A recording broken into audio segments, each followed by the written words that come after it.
தமிழகத்திலேயே எலுமிச்சைக்கு அப்படின்னு பிரத்யேகமான தினசரி சந்தை இருக்க திருநெல்வேலி மாவட்டம் புளியங்குடியில் எலுமிச்சை ஆய்வு மையமும் குளிர்சாதன கிடங்கும் அமைத்து தரணும் அப்படின்னு விவசாயிகள் கோரிக்கை விடுக்கிறாங்க. அது பத்தின ஒரு தொகுப்பு.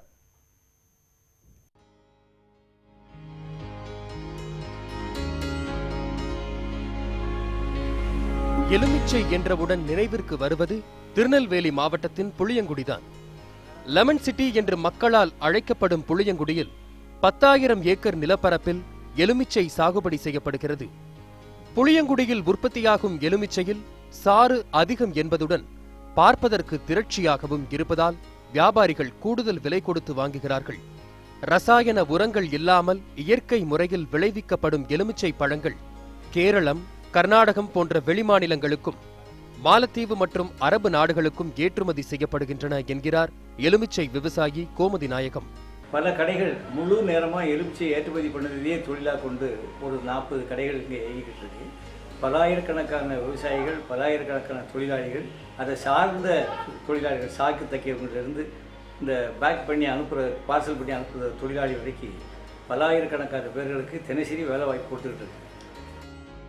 கோடை காலங்களில் எலுமிச்சை பழங்களின் தேவை அதிகரித்தும் மழைக்காலத்தில் குறைவாகவும் இருப்பதால் சாகுபடி செய்யப்படும் பழங்கள் வீணாகும் வாய்ப்புள்ளது. தேங்கும் எலுமிச்சை பழங்களை சேமித்து வைக்க குளிர்பதன கிடங்கு அமைத்து தர வேண்டும் என்கிறார் எலுமிச்சை விவசாயி சையது பாதுஷா. இதே இதை நம்ம ஸ்டார்ட் பண்ணி வச்சு அதை கொடுக்கறதா இருந்தால் நம்ம விவசாயிகளுக்கு ஒரு 10-20 ரூபா கூட கொடுக்க கிடைக்க மாதிரி செய்ய முடியும். வியாபாரிகளுக்கு அது மூலியமாக பிரயோஜனம் இருக்கும்.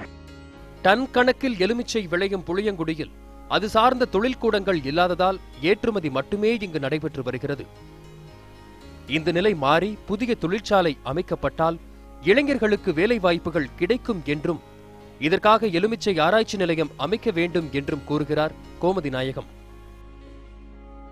பல்வேறு விதமான தொழில்நுட்பங்கள், மாறி வரக்கூடிய தொழில்நுட்பங்கள் எல்லாம் விவசாயிகளுக்கு போய் சேரணும்னு சொன்னால் அதை அரசு தன்னுடைய பொறுப்பில் எடுத்து ஆராய்ச்சி நிலையங்கள், அக்ரிகல்ச்சர் யூனிவர்சிட்டியிலிருந்து நிபுணர்கள் எல்லாம் வரவழைச்சு இந்த விவசாயிகளுக்கு பயிற்சிகள் கொடுத்து புதிய தொழில்நுட்பங்களை கற்றுக் கொடுத்தாங்கன்னா இந்த பகுதி மேலும் வளர்ச்சியடையும்.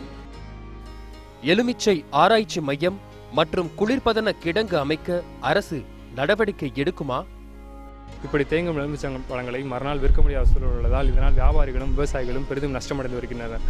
இதனை போக்க அரசு ஒரு குளிர்சாதன கிடங்கை அமைத்து தர வேண்டும் என இப்பகுதி வியாபாரிகளும் விவசாயிகளும் நீண்ட நாட்களாக கோரிக்கை வைத்துள்ளனர். இக்கோரிக்கைகளை அரசு ஏற்று வியாபாரிகளுக்காகவும் விவசாயிகளுக்குமா ஒரு குளிர்சாதன கிடங்கை அமைத்து தருமா என்பதை நாமும் பொறுத்திருந்துதான் பார்க்க வேண்டும். நியூஸ் 18 தமிழுக்காக சங்கரங்கோயிலிருந்து குமரன்.